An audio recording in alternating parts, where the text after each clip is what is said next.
Welcome to Man Does Tech, where I solve the problems you didn't even know you had. You start by getting both devices ready. This saves time and avoids interruptions. On Google TV, confirm network and account sign-in, then open settings to enable casting.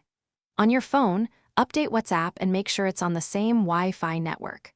Once done, open WhatsApp and locate the chat or media you want to view on TV.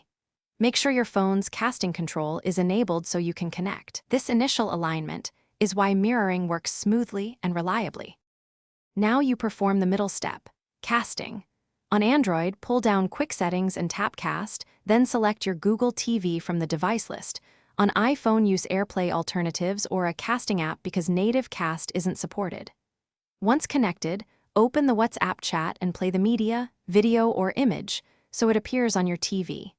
Make sure your phone stays unlocked and on the same Wi-Fi. This maintains the stream and prevents timeouts while you navigate other WhatsApp features.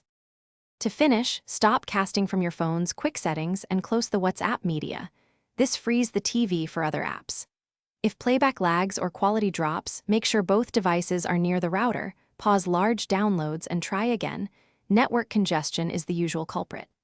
If casting still fails, reboot the phone and Google TV. Confirm both are on the same Google account and Wi-Fi, then reconnect. That single troubleshooting tip, restart and rejoin, resolves most persistent. Thanks for watching. If you found this helpful, don't forget to like and subscribe.